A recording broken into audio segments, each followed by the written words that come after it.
안녕하세요. 모르는 이야기 연출 양근영입니다. 반갑습니다. 오늘 소감 한 말씀, 네, 오늘 만나게 되신. 네, 날씨 좋은 토요일에 영화를 봐주셔서 너무 감사하고 끝까지 집에까지 해주셔서 네. 감사합니다. 네, 목소리가 아주 네, 라디오를 좀 듣는 것 같은 그런 네, 카리스마 있는 목소리가 인상적이네요. 네.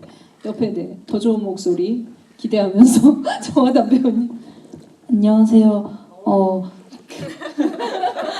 기은 역할을 맡은 정하담입니다. 오늘 와주셔서 감사합니다. 네. 정하담 배우님 어디서 오셨어요? 저는 집이 가까워서 네. 버스 타고 마을 네. 버스 타고 네. 왔습니다. 알겠습니다. 네, 오늘 또 이렇게 주말에 정하담 배우님과 만나게 되신 분들 개 타신 것 같다는 생각을 하면서 또 김대원 배우님께 인사드리도록 하겠습니다. 네, 안녕하세요. 저는 모르는 이야기에서 기현 역할 맡아서 연기한 김대건입니다. 반갑습니다. 네. 김대원 배우님 좀 오시면서 기대도 하셨을 것 같은데 관객과의 만남 좀 어떤 생각들 하시면서 오셨는지. 사실 모르는 이야기 지부인은 항상 올 때마다 되게 긴장되고 왜 긴장되세요? 정말 다양한 질문들이 많고 되게 궁금해하시는 부분들도 많은 것 같아서 그래서 되게 기대하면서 오게 되는 것 같아요. 네, 항상. 오늘 그러면 다 이제 남김없이 질문에 대한 답변하실 그런. 아마도 감독님이 네. 많이 감독님한테 생각해요. 패스하시는 거예요? 네. 오늘 질문해 주시는 분들께는 저희 모르는 이야기 진짜 실물로 보면 깜짝 놀라는 렌티큘러 엽서를 드리도록 할 테니까 질문들 하나씩 어려운 질문으로 약간 생각하고 계시면 제가 이따 마이크도 드리도록 하겠습니다. 먼저 좀 이 영화 어떻게 좀 만들게 됐는지 이야기를 좀 들어야 될 텐데요. 사실 제목이 모르는 이야기인데 저는 이 영화의 제목을 어떻게 보면 가로 열고 이야기라는 게 어떤 서술되는 거라기보다는 정말 서술될 수 없는 누군가의 고통이겠구나라는 생각이 들었어요. 모르는 고통이 아닐까. 그 누구도 짐작할 수도 없고 당사자의 어떤 고통을 알거나 대신해 줄 수 없는. 그래서 그 안에서 나를 지키기 위해서 그렇다면 이 고통을 어떻게 극복할 것인가, 아니면은 그 안에서 나를 어떻게 잃지 않고 갈 것인가, 길을 찾아 헤매는 그런 영화라는 생각이 들어서 제목을 모르는 고통이라고 생각하게 됐었는데, 감독님께 이런 알 수 없는 척추 질환이긴 하지만 구체적인 병명도 제시되지 않은 이 이야기를 만들게 된 계기를 먼저 들어보도록 하겠습니다. 네, 시작을 이런 얘기를 하게 돼서 되게 마음이 무거워졌는데 갑자기. 근데 저는 이게 이 얘기를 안 할 수가 없는데 이 모르는 이야기 편집본을 조금 몇 번에 거쳐서 보신 분들은 제 말을 아마 아실 텐데 영화가 편집을 할수록 점점 더 고통이 강조되는 식으로 영화가 갔어요. 이게 1, 2차 편집본에는 훨씬 뭐라고 해야지 위트나 이런 생동감 넘치는 리듬이 더 위주였는데 제가 솔직하게 영화를 만들다 보니 편집을 하는 과정에 연출자의 고통이 계속 추가가 돼서 고통이 굉장히 심화된 어떤 영화가 되었고, 제가 처음에 영화를 떠올릴 때는 그런 비극이 핵심이 되는 영화는 사실 아니었거든요.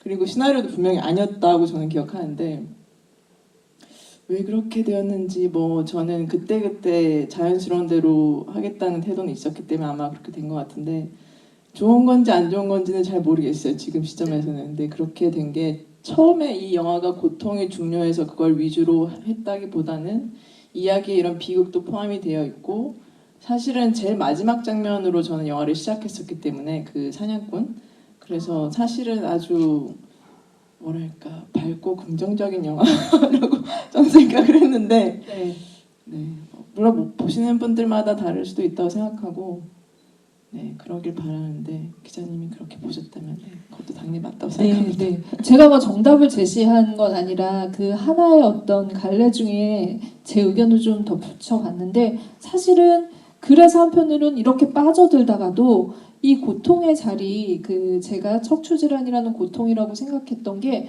이게 아닐 수도 있겠다라는 생각도 역시나 했거든요.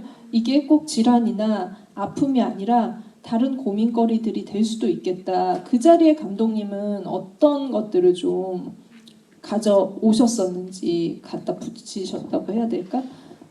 네, 이게 지난번 정성일 평론가님 집일 때도 비슷한 질문이 있었던 걸 기억하는데 네, 척추 질환이라든지 왜냐면 그때는 제 단편에 대한 얘기도 나왔었고 그 단편에도 어떤 질환을 기준으로 표현을 하는 게 있다 보니까 그때도 얘기했었고 아마 저는 이게 말씀하신 대로 질환이 무엇이고 이게 구체적으로 어떻다 하는 게 중요하다기보다는 상징적인 의미로 그게 뭐 현실적인 누군가의 어떤 문제가 돼도 이렇게 대체될 수 있는 무언가라고 생각을 했던 것 같고요. 그 중에서 뭔가 이 영화의 주제나 뭔가 표현의 형식과 좀 잘 맞는 이렇게 꿈과 연결하기 좀 쉽고 혹은 여러 가지 판타지스러운 요소를 녹이기 쉬운 어떤 방법으로 척추 질환을 선택했던 것 같습니다. 네. 아마 이제 그 감독님께서 이 영화의 어떤 밝은 지점들 그리고 굉장히 그러니까 무겁게 가지 않았을 수도 있다는 얘기를 하셨던 거는 이 영화의 다채로운 장르 이 안에 담겨져 있는 그러니까 보는 사람에 따라서 어떤 장르든 끄집어낼 수 있는 요소들이 있다라는 생각이 들거든요. 드라마로 시작한 것 같기도 하지만 진짜 멀티버스 세계관의 판타지적인 요소들도 다분히 있고 그게 또 구조와 형식이 되기도 하고 그러다 어느 순간 굉장히 진짜 뭔가 정말 숨어버리고 싶을 정도로 무서운 호러의 그런 느낌들도 있고 스릴러적인 요소들도 가지고 있고 장르의 실험을 거의 하고 있다라는 생각이 들 정도로 감독님 굉장히 대담하다라는 생각을 했거든요. 그래서 이 작품이 첫 장편이고 사실 영화제에 초청이 돼서 부천 국제 판타스틱 영화제에서는 특별 언급상을 또 수상을 하기도 하셨었잖아요. 어떻게 보면은 내가 첫 장편으로 내가 하고 싶은 거 다 해보겠다 이런 야심도 있으셨던 것 같거든요. 그 실험에 대해서도 말씀 부탁드리겠습니다. 저는 사실은 제가 욕심이 없는 사람이라고 되게 생각을 하는 편인데 생각해보면 또 아닌 것 같기도 한 게 저는 사실 제가 하고 싶은 거를 약간 어떤 면에서는 시작도 안 했다고 생각을 하거든요. 그러니까 그냥 지금 할 수 있었던 걸 할 수 있는 한에서 뭘 할 수 있나 그 중에서 이제 끝까지 간다라는 정도였던 것 같고 사실 지금 더 하고 싶은 건 아주 많고 너무 많습니다. 그래서 그걸 여기 다 넣었다고는 전혀 생각하지 네. 않고요. 근데 조금도 보여주지 않았다. 네네. 그러니까 못하는 건 지금 못했을 뿐이지 이제 할 수 있는 거는 일단 다 해보자라는 마음은 분명히 있었던 것 같고 그게 물론 장단점이 다 있었겠지만 네 그렇습니다. 이게 그러니까 사실 장편 영화를 우리가 접할 때 좀 흔히들 기대하게 되는 것이 굉장히 리얼 베이스의 영화들에 그러니까 많이 만들어지기도 하고 그런 것들을 좀 기대하는 분위기이기도 한 것 같아요. 근데 리얼 베이스로 시작하는 것 같긴 하지만 이후부터 계속 정말 끝간데 없이 빠져들고 사람을 점으로 유혹을 하잖아요. 빠져나올 수 없게 그 점들의 연속에 대해서 감독님이 이제 이 영화를 만드실 때 어떤 그 실마리가 조금 있지 않을까라는 생각도 드는데 아까 감독님 잠깐 이제 꿈 얘기도 하셨었잖아요. 그만큼 꿈을 현실에서 많이 꾸고 있고 내가 지금 여기에 있을 때도 다른 세계로 곧 갈 준비가 되어 있으신 건지 감독님의 어떤 그 창작을 하실 때 어떤 정신 상태를 한번 잠깐 점검을 해보겠습니다. 네, 어떻게 이런 영화가 나왔는지 자꾸 물어보게 됩니다. 네, 저도 궁금하다고 생각해요. 사실은 그러니까 제가 이 시나리오를 쓸 때도 이 영화가 어떻게 나올지 제일 궁금해하는 사람이 바로 나다 이런 말을 하고 다닐 정도로 그러니까 예를 들면 어떤 걸 확정적으로 꼭 이렇게 해야지라는 거를 정해놓는 식으로 어떤 포인트에서도 시작하지 않는 것 같고요. 시나리오도 그랬고 현장에서 찍을 때도 전날에도 바꾸거나 한 게 많았고 그래서 스태프들이 힘들어하기도 하는데 그렇지만 뭐 물론 지키는 것도 있습니다. 그래서 저도 그러니까 일단 최대한 열어두려고 노력하는 부분은 있는 것 같아요. 왜냐하면 그렇지 않으면 일단 제가 재미없다고 느끼게 되고 그러면 일단 좋은 게 없다고 생각하기 때문에 제가 뭘 할 때 재밌다고 생각하는 거를 볼 때도 재밌다고 느끼지 않을까 하는 생각을 좀 많이 하고 그래서 뭐 꿈은 사실 이것도 다른 인터뷰에서 많이 얘기했는데 거의 안 꾸는 편이고요. 의외네요. 네, 그래서 아마 이런 거에 더 집착하는 것일 수도 있다고 생각을 했는데 사실은 어떤 면에서는 그렇다면 현실이 무엇인가라는 종류의 질문을 좀 종종 하는 것 같아요. 지금 이것이 현실인지 아닌지 그리고 여러분들 갑자기 귀신으로 변할 수도 있는 네, 그런 가능성을 언제든지 감독님은 염두에 두고 그러니까 예를 들면 조금 더 되게 다른 얘기일 수도 있는데 뭐 예를 들면 어떤 인터뷰에서 일론 머스크가 이 현실이 실제로 현실이 아닐 가능성은 분명히 있다. 그게 얼마냐의 차이일 뿐이지 그건 아무도 모를 뿐이지.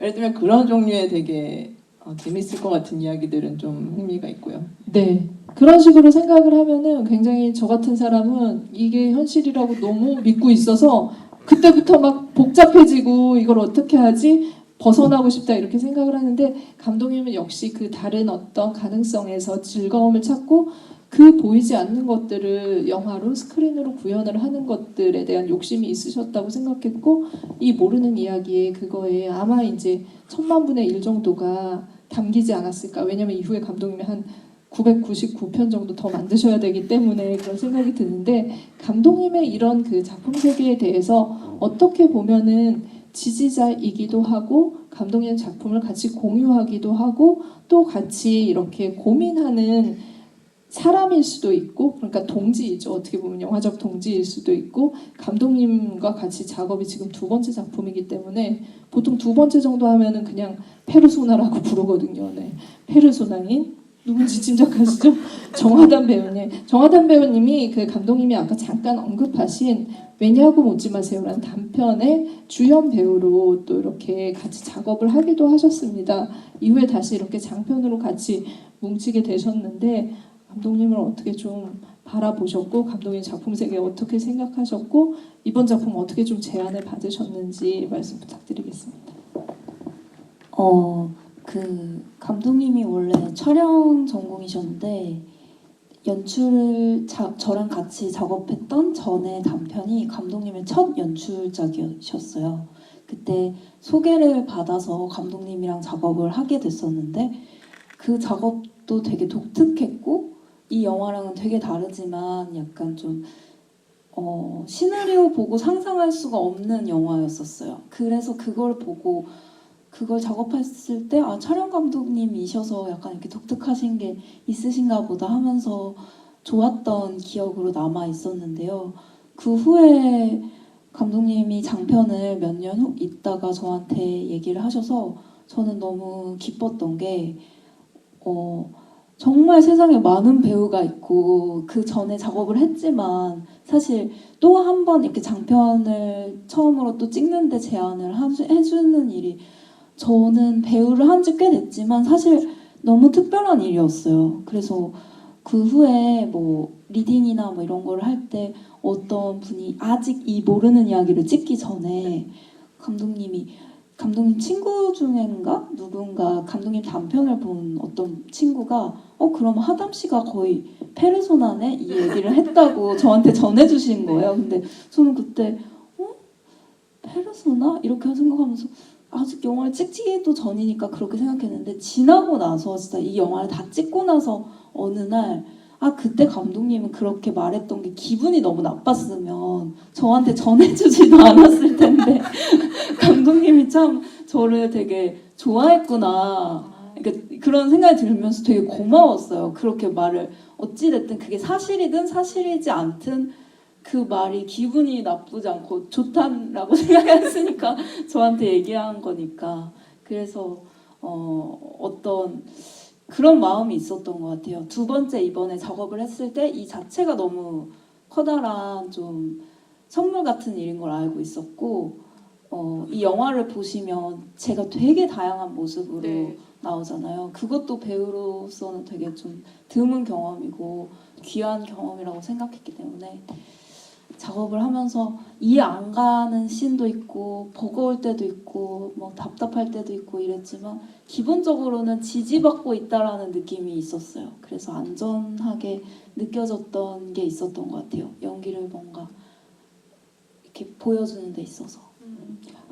진짜 배우님이 가지고 있는 그 감독님이 배우님한테 준 지지 이런 것들을 충분히 느끼면서 작업을 하셨다라는 생각이 여러분들이 보신 결과물에 있다라는 생각이 드는데 실은 좀 의외라는 생각은 했었거든요. 저는 이 영화 처음 봤을 때 정화담이 폴짝폴짝 뛰는 거를 상상한 적이 사실 별로 없어요. 그러니까 늘 묵직하다라고 생각했고 어떻게 보면은 그 한국 영화 역사 안에서 그리고 이제 그 정하다운 배우가 연기자로 걸어온 그 십수년의 세월 속에서 굉장히 리얼 베이스의 연기를 한다라는 생각이 들었었거든요. 거기에는 이제 그 여러분들 너무 좋아하시는 이제 꽃 시리즈 3부작 그 영향도 있었을 테고 그만큼 가장 내추럴한 연기를 가장 드라마틱하게 만들어내기 때문이라는 생각이 들었는데 감독님은 확실히 좀 다른 면모를 봤다라는 생각이 들어요. 그래서 왜 정하담이어야 했을까? 이 꿈속을 여행하는 어드벤처물의 주인공으로 정하담 배우를 캐스팅하게 되신 이유를 좀 들어보도록 하겠습니다. 네, 이제 어떻게 단편을 같이 하게 됐나로 시작을 해야 되는데 그러면은 이것도 굉장히 우연이지만 필연적인 게 그 당시에 제가 단편을 하면서 고민도 많고 어떻게 될지 몰라가지고 그 당시에 제가 자주 뵀던 장률 감독님한테 시나리오를 보여드렸어요. 근데 감독님도 어떤 이유에서인지 정확히는 모르겠는데 정하담 배우를 되게 적극 추천해 주시면서 약간 거의 약간 신내림을 받은 듯한 뉘앙스였어요. 그 사람이다. 시나리오 보시고 다른 얘기는 별로 안 하시고 이 배우를 네가 컨택해야 된다. 본인은 이제 캐스팅을 안 하시고, 네, 그 그쵸. 당시에 못 하시고, 네. 제 생각에는 아마 뭔가 있다고 생각하셨던 것 같고 왜냐면 저도 단편을 작업할 때도 하담 씨랑도 그때 당시에 이제 저는 부산에서 그걸 찍고 있었고 뭐 리딩 리허설 할 수 있는 그런 상태가 아니었어요. 그래서 거의 현장에서 보고 물론 그 전에 한 번 미팅했지만 거의 다 대사도 없는 영화고 쉽지도 않은 영화인데 별로 이렇게 소통을 많이 하지 않았음에도 굉장히 소통이 잘 된다고 저는 그렇게 느꼈거든요.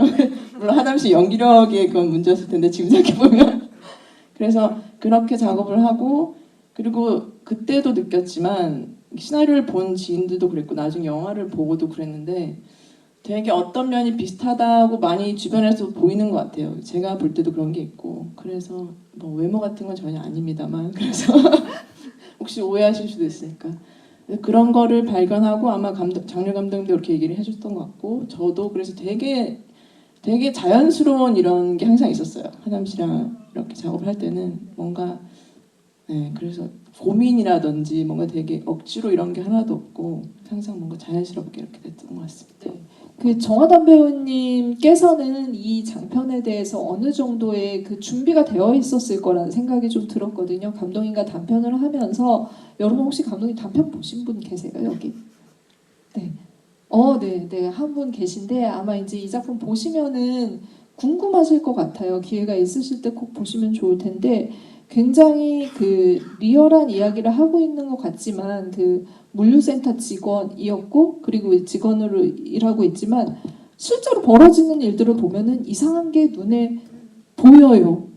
그 보이는 것들이 어떤 파국을 맞이하는지를 그 짧은 한 단편 안에 보여주고 있는데 그 작품의 결과물을 보면서 아마 정하담 배우도 감독님이 범상치는 않다 이런 생각을 하셨을 테고 다른 걸 보고 있구나라는 생각을 분명히 하면서 그 독특한 세계관에 같이 작업하는 걸 즐거움으로 느끼셨을 것 같다는 생각이 들어요. 근데 김대건 배우님께서는 조금은 좀 당황할 수도 있었겠다. 시나리오를 보고 내지는 제안을 받고 이 판타지 세계에서 또 하나의 이제 그 역할로 활약하는 이런 대본을 받는 거는 쉽지 않은 일이잖아요. 어떤 좀 장점, 강점 이런 것들을 보셨고 어떤 매력을 좀 느끼셨었는지. 저도 인터뷰 다닐 때마다 하는 얘기긴 한데 사실 대본 처음 봤을 때 좀 당황스러웠어가지고 물론 그 하담 배우가 말했던 것처럼 여러 가지 역할로 변한다는 점이 되게 매력적이긴 했는데 그래도 이야기 안에서 어떻게 배우가 어떤 확신을 갖고 연기를 해 나아가야 될지가 있어야 되는데 그런 거 약간 모호한 지점들이 있어서 감독님을 우선 만나고 싶다라고 말씀을 드려서 만나 뵀는데 중요한 거는 감독님이 이제 좀 이렇게 막 표현적인 연기를 하는 것보다 어쩌면 무표정일지라도 내적으로 생각하면 그게 무표정이어도 반드시 표현된다고 생각한다. 그러니까 좀 압박감에서 벗어나서 이 영화에서는 좀 하고 싶은 걸 되게 자유롭게 우리가 정말 만들고 싶은 거 재밌게 만들어보자라는 얘기를 듣고 그게 되게 배울 점이 많을 것 같아서 재밌을 것 같아서 하기로 결정을 했었거든요. 네. 그 감독님께 이제 그 김대건 배우님과의 작업이 어떻게 시작됐는지도 잠깐 들어봐야 될 것 같은데 어떤 좀 힌트, 그러니까 정하담에게는 장률 배우님이 있으셨던 거잖아요. 김대건 배우님께는 그 일단 호흡이라는 영화가 있는데 아카데미 장편 그렇죠. 중에 네. 중요한 필모그래피 중에 하나죠. 또 배우님께. 그렇죠. 예, 그 영화를 너무 잘 봤었고 그리고 대건 씨랑 미팅을 했을 때도 대화가 되게 잘 된다고 느꼈고 그리고 이렇게 말씀하신 대로 배우분들이 조금 당황할 수 있는 시나리오인데 그래도 이렇게 뭔가 긍정적인 마인드로 얘기를 해준 것에 대해서 저는 뭐 당연히 너무 감사하게 저는 그리고 연기 연출에 대한 어떤 확신을 가질 만한 기회가 많지는 않았었기 때문에 그래서 기본적으로 일단 몹시 잘하시는 분들을 캐스팅하겠다가 일단 목적이었고요. 예를 들어서 왜 굉장히 연기 연출을 잘하시는 감독님들은 비전문 배우도 좋다 뭐 이렇게 해서 정말 잘하시잖아요. 저는 그럴 엄두는 전혀 안 나고 일단 모두 잘하시는 분들을 캐스팅하겠다만 목표였기 때문에 그런 의미에서 아주 성공적인 캐스팅했다고 생각합니다. 네, 감독님 자꾸 이제 저는 뭐 연기 연출이 좀 그러니까 어떻게 보면 연출은 조금 이제 처음이라는 걸 강조하시는 것 같은데 실제로는 잠깐 힌트도 주시긴 하셨지만 촬영 감독으로 워낙 활동을 많이 하시고 작품을 많이 만드셨어요. 아까 이제 잠깐 언급도 되셨었나요? 그러니까 하마구치 류스케 감독의 작품도 있었고 아까 잠깐 이름이 나왔던 정성일 감독이 만든 이제 다큐멘터리 녹차의 중력이나 천당의 반가운게 이런 작품들의 촬영을 했던 경력, 영화를 처음 시작을 하면서 촬영으로 어떤 미장센을 만드는 데 있어서 굉장히 많은 시간을 보내왔고 연구를 해왔다라는 생각이 드는데 저는 이 시나리오에도 그간의 어떤 본인이 했던 작품으로 만들어 왔던 그런 스타일 같은 것들이 이 시나리오를 만드는 어떤 구조를 만드는 데 굉장히 지대한 역할을 끼쳤을 거라는 생각이 들거든요. 그건 이제 본인이 의도하지 않았던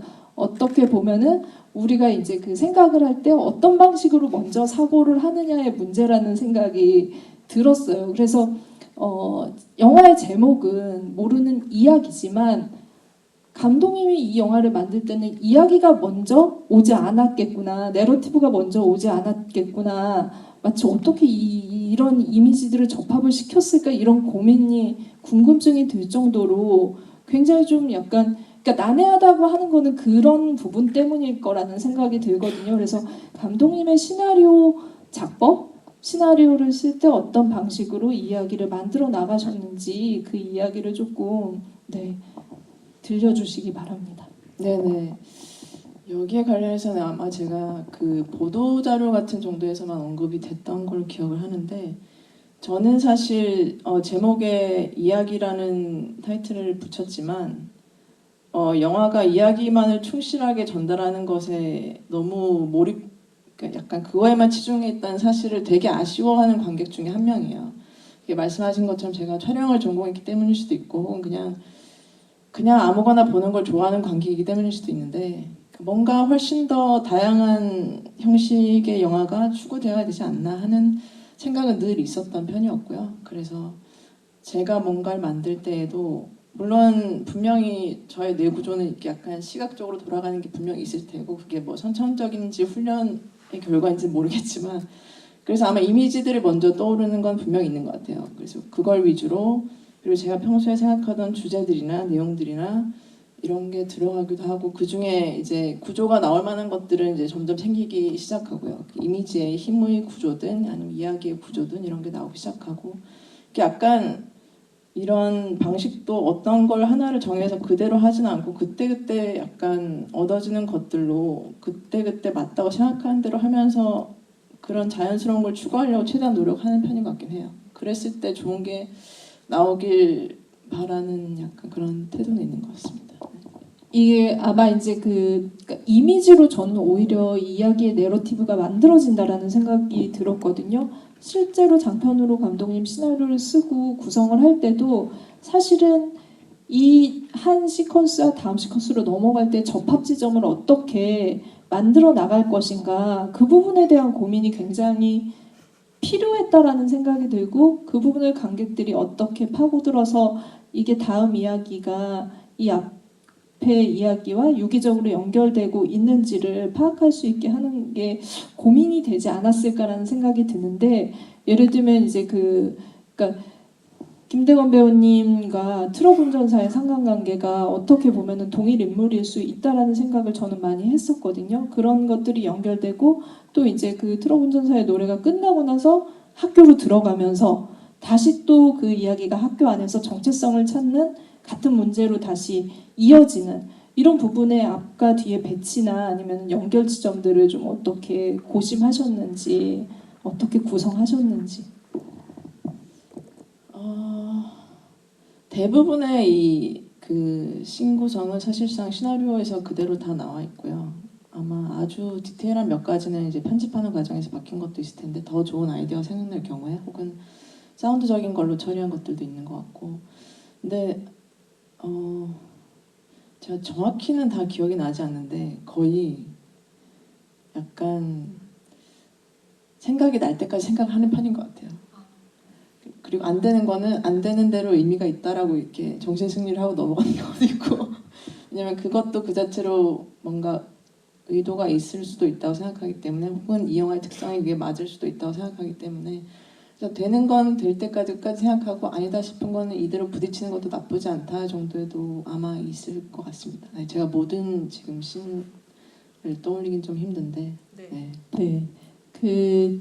아마 이제 그 배우님들이 그 부분에 있어서 이제 그 자기가 연기한 캐릭터를 통해서 또 보여주고 싶어 하는 거 그리고 그럼 이 안에서 내가 어떤 방식으로 유기적으로 연결되는 것들을 할지에 대한 고민들도 각각 있으셨을 것 같은데 굉장히 어떻게 보면은 기자로 시작되는 많은 이름의 역할들을 한 영화 안에서 연기를 하고 있잖아요. 그런 경험이 흔치 않을 것 같은데 두 배우님께도 캐릭터에 대해서 어떤 좀 고민을 하시면서 연기를 하셨는지 이야기를 들어보도록 하겠습니다. 정하담 배우님 먼저 이제 사실 굉장히 이제 그 현실에 때로는 이제 그 고통 때문에 흑백 화면 속에 있는 현실을 벗어나면 근데 물론 이제 감독님이 이게 현실이 아닐 수도 있다라고 하셨기 때문에 그 차원을 벗어나면 다른 차원에서는 정말 다양한 장르적인 모습 안에서의 캐릭터 같은 모습을 보여주시잖아요. 좀 어떻게 전체적으로 종합적으로 판단하시고 기원에 이어지는 다른 캐릭터들을 좀 연기하셨는지. 네.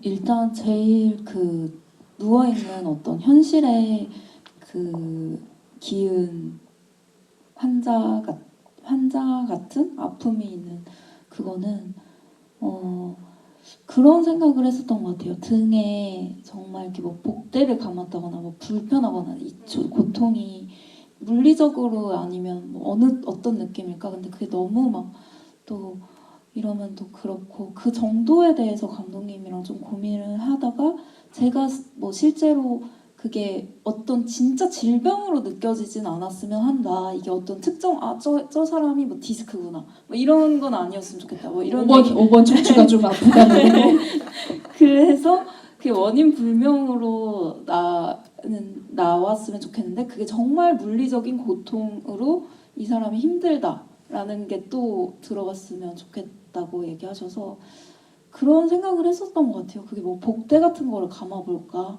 아니면 뭐 파스 같은 거를 등에 막 이렇게 다 붙이면 이게 뭔가 화끈거릴 때마다 그렇다고 생각을 해야 되나? 뭐 이러면서 뭐 혼자 여러 가지 생각을 해보다가 결국엔 물리적으로 좀 이제 네. 그런 장치를 좀 해볼까. 네, 네네. 그러면 뭔가 이 고통의 그런 어떤 느낌을 좀 이 화한 이걸로 내가 이걸 고통스럽다라고 인식하면 되지 않을까 이런 생각을 하다가 옷도 사실은 되게 얇고 뭐 그게 중간중간에 뭐 그게 또 집중되어서는 는 게 중요한 그런 건 아니라고 해서 그렇게 고민한 그 결과로만 움직임이나 뭐 이렇게 표현이 됐던 것 같고요. 현실에 있었던 거는 이 정도의 감각으로 찾았던 것 같고 꿈에서의 가장 큰 이슈는 이게 다 다른 사람으로 보였으면 좋겠다라는 게 감독님의 가장 큰 방향이었어요. 네. 모든 이제 그 씬에 다른 캐릭터가 있다. 네, 그게 다 연결되지 않고 다 각자가 다른 사람으로 보였으면 좋겠다. 그래서 근데 뭐 감독님이랑 리딩을 하거나 이러면 제가 가진 어떤 태도나 뭐 습관이나 이런 모습이라는 게 있으니까 그렇게 다른 사람으로 느껴지지 않는다 이런 얘기를 하셔서 그랬을 때 같이 이렇게 좀 찾아갔던 게 목소리 톤을 이렇게 뭐 여기서는 높게 여기서는 낮게 뭐 이렇게 찾았는데 그게 또 제 몸에 갑자기 이 캐릭터라고 해서 이 목소리를 내는 게 흉내 같아 보이는 거예요. 그래서 제가 머릿속으로 그냥 그렸던 거는 아 같은 나지만 10대, 20대, 30대 뭐 이런 식으로 생각을 하니까 목소리를 내는 게 뭐 30대여서 이렇게 목소리를 깔고 이러는 게 약간은 조금 제가 느끼기엔 좀 자연스럽게 느껴졌던 것 같아요. 스스로 설정 자체를. 네. 그러면 이제 그 옷을 사러 들어갔을 때는 10대 정도. 10대. 네. 과감한 선택을 하셨네요. 10대가. 그런 방식의 이제 그 구별점을 배우 스스로도 가져가기도 하고 네. 좀 덧대어 보기도 하면서 그 다양한 기운 네. 또 그러니까 저 이 이름이 왜 진짜 기일까 많이 고민했거든요. 제가 계속 단편에서도 기로 시작하는 걸로 알고 있어요. 그래서 감독님이 잠깐 짚고 넘어가면은 모든 인물들이 기로 시작하잖아요. 기자로 시작하는 이름. 기세 있다 뭐 이런 건가요? 아니 근데 저는 결론을 심지어 들어보죠. 단편의 이름이 기주라는 것도 아예 까먹고 있다가 최근에 이거 하면서 홍보 관련해서 단편 다시 달라 그래서 그때 보면서 깨달은 거예요. 그래서 아, 되게 놀랐어요. 아 기자였더라고요. 무의식이었어요? 네네. 몰랐어요. 근데 이번에 설정할 때는 이제 기는 자기 기자를 쓰는 게 저한테 중요했고 아마 네. 기주도 그랬을 거예요. 자기 기자의 주인 주자를 썼을 텐데 네. 되게 그때나 지금이나 주체적이라는 단어가 저는 되게 중요해가지고 그런 태도에서 필요한 단어들로 이름을 썼던 것 같습니다. 네, 알겠습니다. 그래서 그 주체적인 기로 시작되는 아니, 또 원래- 다른 원래 이름이 한자잖아 한국인들은. 그래서 그렇죠. 저는 이 이름 관련해서 되게 재밌었던 게 네. 처음에 대본을 봤는데 이제 등장인물의 역할들 이름이 써 있어요. 여러 그 네. 다른 역할을 할 네네 때, 이렇게 예, 역할 예. 이름 써 있는데 보통은 제가 기연이라는 역할이면 지문에 뭐 화가로 변한 기연 이렇게 써 있는 게 맞는데 이거 같은 경우에는 등장인물에 기연 돼 있고 이제 옆에 이제 해야 되는 역할들이 쭉 나열이 돼 있어요. 등장인물. 아, 예를 들면 뭐 기정하면 가로 열고 네, 이제 기연 가로 네. 열고 뭐 기정, 기점, 뭐 기수 막 이렇게 써 있어요. 아, 그렇게. 대본 그러니까 대본이 그렇게 기연 되는군요. 배우가 해야 될 역할들이 옆에 네. 나열이 돼 있어요. 네. 등장인물. 네. 그래서 이제 대본을 보면서 뭐 이게 내가 해야 되는 건가 앞으로 다시 가서 보고 막 이랬었거든요. 그러니까 뭐가 내가 해야 되는 근데 뭐 건지 여전히 지금 혼돈에 빠져 있어. 그렇게 해서 봤었던 되게 재밌었던 기억이 있어요. 네.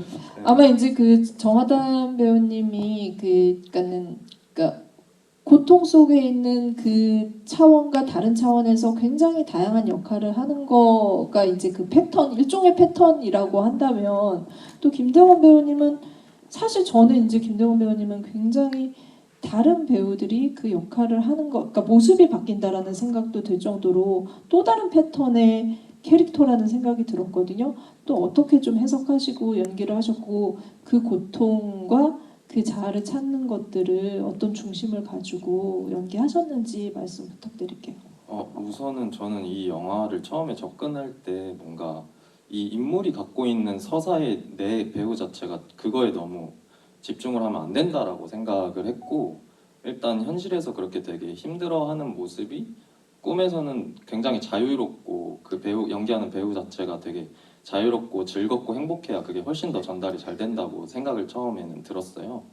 그래가지고 그거에 일단 포커스를 많이 맞춰서 감독님한테 제가 혼자 연습해서 막 동영상 찍어서 보내고 막 그랬었거든요. 왜냐면 저도 되게 뭐가 안 풀리면 그거를 막 해내야 되는 약간 그런 고집 같은 게 있어가지고 집착과 고집. 네. 근데 이제 유독 저희 영화에서 이제 무표정이라거나 이제 지문으로 표정으로 해결해야 될 장면들이 많아요. 그래서 이제 그 화가 역할로 나오는 그 표정으로 뭔가 이렇게 옆으로 이제 가면서 나오는 그 네. 표정도 제가 혼자서 집에서 촬영해가면서 그걸 막 보내드리고 그랬었는데 이런 배우 잘 없긴 한데. 네네. 네, 그래서 근데 제가 생각했을 때는 그게 조금 막 자유로운 거를 막 표현해야 되고 막 이런 것들이 좀 과한가? 어느 순간 그런 생각이 들었고 감독님도 피드백이 그렇게 막 좋진 않은 거예요. 제가 동영상을 보내드려 봤을 때 그러다가 이제 나중에 한번 만났는데 이제 그 양조위 배우 얘기를 하면서 네네. 이제 양조위 배우 눈빛 같은 연기의 경우에 대가. 네. 그렇게 좀 뭔가 과하지 않더라도 좀 이렇게 반드시 그걸 생각하고 있으면 그 표현된다고 생각한다. 그걸 이제 그때 이제 그 얘기를 듣고 아 내가 과했구나 라고 생각이 들어서 전략을 바로 바꿨죠. 그래서 이제 연기로 막 이렇게 자유롭게 한다기보다는 행동을 찾으려고 많이 했어요. 네. 그래야지 그게 좀 덜 과하다고 생각했고 그 씬 안에서 저희가 그 움직이는 장면들이 대부분 다 애드립이었어요. 현장에서 만들어진 게 많았는데 그래서 그 움직임 자체가 조금 행동을 많이 찾으면 그게 훨씬 더 자유로워 보인다고 생각했고 좀 자연스러워 보인다고 생각이 들어서 그런 쪽으로 많이 풀었던 것 같아요. 네. 그 동영상 보내셨을 때 받으셨을 때의 솔직한 심정은 그럼 여기 말고는 말하기가 좀 그렇잖아요. 잠깐 네, 처음 들어보는 감흥을 한번 말씀을 네, 들어볼게요. 기억이 났어요 갑자기. 기억이 나는데 조금 시달렸던 걸 기억하는데 아니 너무 열심히 해서 되게 그러니까 어떻게 해야 될지 잘 모르겠더라고요. 저도 이거를 배우의 고민을 그러니까 저도 찾아가는 감독의 입장이고 분명히 꼭 예를 들면 리허설을 되게 여러 번 해서 꼭 이렇게 찍어야 돼 현장에서 이렇게 하지도 않을 것 같고 분명히 그래서 어떤 확신 있는 답을 줄 수가 없는 입장인 거 제가 일단은 그게 되게 미안했고 그래서 근데 아마 대건 씨는 준비를 굉장히 열심히 하는 스타일인 것 같고 그래서 내가 뭔가 더 해줘야 될 것 같은데 뭔가 적절하지 않은 느낌이었고 그래서 이렇게 생각을 해보다가 아마 이런 것 같다라고 생각한 게 아마 양조위 이런 게 있었던 것 같고요. 제시어를 조금 주신 거군요. 네, 그래서 다행히 네. 현장에서는 대건 씨도 정말 만족하고 저도 네. 맞지 막 이러면서 서로 좋아했던 기억이 납니다. 네. 그 이 영화에서 사실은 이제 그 정말 그 멀티버스 세계 안에 다양한 캐릭터의 모든 어떤 그 내면을 나타내는 여러 가지 그 방법들이 있다라는 생각이 드는데 저는 이제 그 하나가 몸의 동작을 나타내는 춤이 우리가 이제 마치 공연을 보는 듯한 현대무용을 보는 듯한 그런 장면이 있기도 하고 또 하나는 색이라는 생각이 들었어요. 그러니까 굉장히 시선을 잡아끄는 노란색이 트라우마가 되고 아픔이 되고 그걸 피하기 위한 배우들의 어떤 반응 같은 것들이 나오고 대사들이 나오고 이런 것들 다양한 어떤 그 이야기 그러니까 기존의 스토리텔링으로 풀지 않는 어떤 방법들을 시도를 하셨다라는 생각이 드는데 그런 것들이 감독님에게 필요하셨던 이유와 그런 선택을 하신 이유도 말씀 들어보도록 하겠습니다. 제가 질문을 정확하게 이해한 건지 모르겠는데요. 일단 하고 싶은 얘기를 하자면 아까 말씀드린 거랑 좀 비슷한 맥락인 것 같은데 저는 되게 영화를 정말 사랑하는 사람으로서 항상 이 자아가 저한테 더 중요하거든요.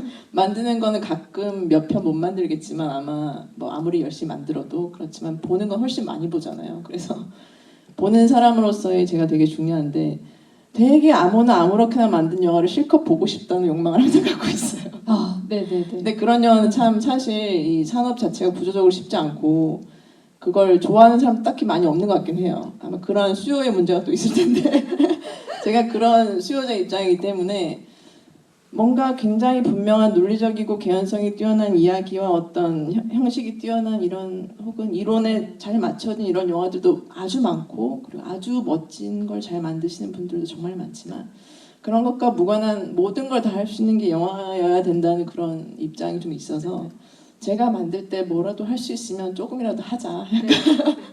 어떻게든 좀 해보자라는 입장이 있었던 것 같아요. 네.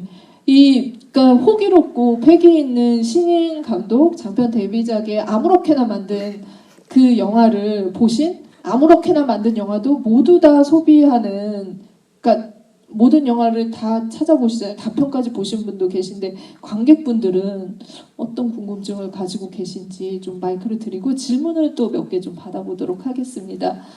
질문 있으신 분은 손 들어주세요. 엽서 네네 드릴게요.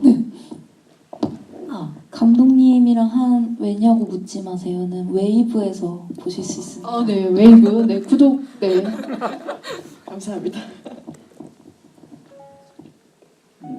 영화 속에서 거기 장난감 소품들이 많이 나오는데 그 물고기도 그렇고 이제 애기들도 다 이제 마네킹으로 이제 가지고 이제 하셨는데 이제 제작비나 그런 여건상 이렇게 쓰시게 된 건지 그리고 그 영화 촬영진에서 주연 배우로 그냥 캐스팅해서 쓰셨는데 다른 대역 배우로 캐스팅해가지고 주연 배우는 또 따로 또 섭외해서 캐스팅하셨는데 그 이유는 따로 있으신 건지. 첫 번째 질문 제가 이해했는데 두 번째 질문 정확히 이해했어요. 대역 배우가 어디가 대역 배우였지? 심수영 배우님. 네, 영화 현장 장면 말씀하시는 거죠? 네. 그 일단은 소품이나 뭐 이런 인형을 쓰거나 이런 것들은 제가 좋아하는 얘기 중에 또 하나가 뭐 만드는 창작자 입장에서 약점을 예술로 승화시킨다 뭐 이런 게 있거든요. 그래서 말씀하시는 대로 이 여건 때문에 물고기는 특히 이거는 이 스케줄 안에 이 제작비 안에 이 물고기를 구해서 이걸 잘 컨트롤하면서 이 시간 안에 찍는 건 불가능했기 때문에 그리고 아이의 경우에도 그때가 코로나가 한참이었고 너무 위험 요소가 많고 심지어 캐스팅하는데 비용이나 이런 것도 많다고 들어서 대부분의 경우는 여건이 안 되는 게 우선 있었고요. 그렇지만 어차피 그런 거는 꼭 리얼이 해야 되는 영화가 아니기 때문에 이걸 오히려 더 재밌게 할 거라는 확신도 분명히 있었고요. 그래서 반반 둘 다 있었고 또 다른 게 더 있었는지 기억이 안 나는데 아마 많은 것들이 그런 식으로 선택이 되었을 거예요. 주어진 거 안에서 혹은 그걸 뛰어넘는 뭐를 어떻게라도 하자 이런 아마 보시는 분들도 많이 느끼셨을 거라고 생각해요. 되게 짠하다는 그런 반응을 많이 받거든요. 영화를 보신 분들 중에서. 네, 그러나 네, 좋은 말로 약점을 예술로 승화하신. 네, 네. 네, 그리고 그 영화 현장 그 배우분 캐스팅은 제가 정확히 기억이 안 나서 지금 기억을 하려고 애쓰고 있는데 아마 재미의 요소도 분명히 있었던 것 같고요. 마찬가지로 그리고 그 의미적인 것도 분명히 있었을 것 같은데 저는 사실 이런 거는 보신 분들이 어떻게 보셨는지가 오히려 되게 궁금하긴 하거든요. 네. 근데 혹시 어떻게 보셨는지 여쭤봐도 될까요? 네. 배우의 꿈을 꾸는 거기 대역 배우라서 그냥 그 주연 배우 그냥 캐스팅되었으면 그냥 자기가 유명한 배우인데 그냥 대역 배우이기 때문에 저 주연 배우의 그런 꿈을 쫓는 그런 영화를 사랑하는 그런 네. 배우, 단역 배우 그런 사람을 이제 생각을 해가지고 네네. 이렇게 설정을 하신 건지 이렇게. 정말 멋진 해석이라고 생각합니다. 네. 이걸로 하도록 하겠습니다. 이걸로 답정너로. 네.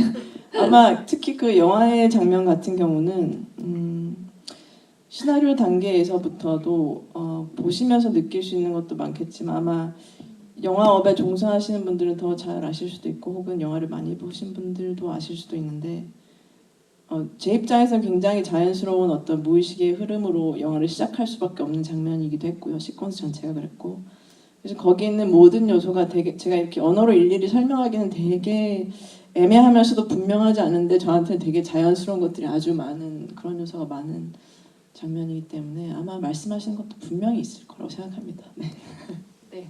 질문 감사합니다. 다음 질문으로 넘어가 보도록 할게요. 네, 네 이쪽 네. 영화 너무 잘 봤습니다. 저는 영화 보면서 그 배우님들의 어떤 현실적인 부분에 영화를 보다 보니까 현실적인 부분에 되게 공감을 많이 하게 됐어요. 그래서 영화가 끝나면서 고개를 자연스럽게 끄덕끄덕하게 됐는데 그 이유가 저 같은 경우도 이제 개인적인 좀 질병이 있어서 이제 진통제를 먹고 하루에 10알 정도씩 먹고 있거든요. 그러니까 보통 이제 병원에 가면 통증 때문에 아프다 이렇게 말씀을 드리면 잠을 잘 자야 된다. 이에 그 수면 유도제 같은 걸 이제 처방을 해주세요. 근데 이제 그런 걸 먹고 정말 잠이 들면 영화처럼 지금 보고 있는 영화처럼 판타지한 그런 꿈들을 꾸게 돼야 정말 어떤 실제 같은데 실제 같지 않은 꿈들, 내가 정말 영화를 찍고 있나? 뭐 이런 생각의 꿈들을 꾸게 되거든요. 근데 그런 꿈은 꿈속에서 꿀 때는 정말 행복하고 즐거운데 일어나면은 그 장면에서도 토하거나 이러시듯이 일어나면은 상당히 몸이 더 불편하고 아파요. 그래서 이런 부분들은 극 중에서도 의사 선생님이 말씀하셨지만 어찌 보면 환자분한테는 부작용 현상일 수도 있거든요. 근데 이런 것들을 혹시 알고 그 영화를 만드시는데 참고를 하셨는지 궁금하고요. 그리고 배우분들께는 제가 드리고 싶은 질문은 만약에 그냥 즐겁게 이제 꿈을 꾼다고 친다면 지금도 여러 가지 자아들이 등장을 했는데 이제 하단 배우님, 대건 배우님 꿈속에서 꿨을 때 이 역할 말고 어떤 나는 이런 자아의 꿈을 꿔보고 싶다 하는 장면들이나 어떤 인생, 삶들이 있는지 그것도 궁금합니다. 네. 다른 꿈을 좀 이렇게 장면을 만들어서 영화의 러닝타임을 늘린다면 어떤 것들을 하실지 배우님들은 생각해 주시고 감독님 답변 먼저 듣겠습니다. 네, 제 경우에 뭐 심각한 종류의 어떤 질환으로 약을 먹은 적은 없지만 제가 조금 그 말하는 사소한 약을 먹어도 부작용이 심한 사람이긴 한 것 같아요. 그래서 일반 뭐 감기약이나 진통제 이런 것도 웬만하면 안 먹는 편이거든요. 굉장히 그런 양약을 못 버티는 몸인 것 같아요. 그래서 말씀하신 뭐 그런 다양한 부작용을 대략적으로는 알고 있고, 그리고 분명히 그 장면들도 그렇고 다른 장면들의 경우도 제가 잘 모르는 것들은 최대한 열심히 리서치를 합니다. 그 실제 경험자들이나 아니면 그 업에 관련된 분들을 만나보기도 하고, 예를 들면 화가도 제가 화실을 좀 한동안 다녔었고요. 그래서 병원 관련해서도 뭐 능력이 닿는 한, 시간이 되는 한은 최대한 리서치를 하고 작업했던 걸 기억을 합니다. 배우님, 네. 제가 꿈속에서 어떤 장면을 다른 것도 하고 싶은지 말씀하신 거죠? 네, 네. 저는 해본다고 하면 트럭 장면을 아마 해보려고 할 것 같아요. 난이도가 있고 좀 재밌어 보여서. 직접 이제 운전하고 이제 네. 로드무비처럼 이렇게 네, 그런 어떤 서부극 같은 네, 그런 서부극 것도 그렇고 같은. 노래 갑자기 막 부르는 것도 네. 꿈인데 또 음. 리얼한 어떤 그 직업 그런 느낌도 있고 이런 게 재밌어서. 알겠습니다. 오늘 지하철 타고 오신 분의 운전, 드라이빙 욕망에 대해서 들어봤고요. 김대건 배우님은 저는 하단 배우가 그 풍선을 달고 이제 나와서 여기부터 여기까지 다 주세요 하는 그 역할 있잖아요. 제가 다음 달에 이사를 해서 집 계약을 얼마 전에 했는데 네. 만약에 꿈을 꾼다면 이 건물을 다 사는 여기부터 여기까지 다 주세요. 네네. 역시 부동산에 대한 또 욕망을 꿈이니까 다 뭐든지 이룰 수 있죠. 저 어제 무슨 이제 그 환자가 나와서 얘기하는데 진짜 감독님이 리서치를 많이 하셨다는 생각이 들었던 건 그 링겔 맞는 그 색깔이 노란색이어서 그 항암제 그것만 봐도 옛날에 노란색 되게 좋아했는데 투병 이후에는 그 트라우마가 있다라는 얘기를 했는데 이 영화가 가지고 있는 굉장히 여러 가지 공감 지점이랑 맞닿아 있다는 생각을 했습니다. 아까 손 드셨는데 마지막으로 질문 할 기회를 드리도록 하겠습니다. 아유, 질문해 주셔서 감사합니다. 저도 생각나는 대로 좀 질문 드리겠습니다. 두 가지인데요. 전당의 방광계 엔딩하고 독처의 중력 엔딩이 생각났어요. 왜냐하면 이 영화도 엔딩이 범상치 않았고 감독님은 이게 굳이 해피엔딩이 아니라 하셨지만 제가 느꼈던 거는 틀림없이 장송곡이 제가 들리기에 3번을 들었거든요. 그래서 죽음이 굉장히 가까이 있었고, 그리고 또 한편으로는 감독님이 아까 언급하셨던 그 대역 배우 씬에서는 그냥 영화 보는 사람들은 그냥 이거 누가 봐도 펠린이네 뭐 이런 생각을 할 수밖에 없는 그런 것도 있었고, 그래서 감독님은 제가 생각하기엔 이런 걸 연결해서 생각해 보기엔 감독님도 촬영 현장에서 오래 일하시면서 이게 내 힘으로 이루어질 수 있는 게 혹은 내가 원하는 엔딩으로 안 갈 수가 있겠구나 이런 생각을 하신 게 아닌가. 특히 녹차의 중력 엔딩도 좀 저는 더 그랬거든요. 그래서 그런 부분에 있어서 감독님이 생각하는 엔딩은 이게 나는 이게 슬픈 엔딩은 아니라고 생각하신다고 하셨는데 제가 느끼기에는 기은은 계속 구찌 옷을 입고 여기서부터 여기까지 다 사잖아요. 그리고 기원은 늘 고통받고 있잖아요. 그 두 가지 모습이 막 서로 상충하는 그런 모습이었는데 저는 그 기언 쪽이거든요. 그래서 감독님께서는 정말 이거를 정말 해피엔딩으로 보기를 원하시는지 관객들이 좀 그런 걸 좀 알고 싶습니다. 해피엔딩으로 안 보인다는 것은 굉장히 충격적인데요, 저한테는. 그렇죠, 그럴 수도 있죠. 근데 뭐 어떤 뭐라고 그러지, 감정 자체의 종류가 뭐 중요할 수도 있고 뭐 제가 표현을 하고자 했던 게 있거나 보시는 분들이 어떻게 느끼느냐도 다 있겠지만 뭐 감정의 종류를 떠나서 어떤 생각이나 어떤 시야로 시작과 엔딩을 하느냐의 그 기준도 저는 생각해 볼 수 있을 것 같은데, 뭐 질문하시는 동안 그냥 제가 생각난 단어는 이 기자매 전시장의 제목 같은 거였던 것 같은데, 예를 들면은 근원에서 시작한 다음에 무한까지 가본다가 이 영화를 뭐 짧게 얘기하자면 얘기할 수 있는 것 같아요. 그래서 엔딩은 제 입장에서는 계속 간다는 의미가 더 강하거든요.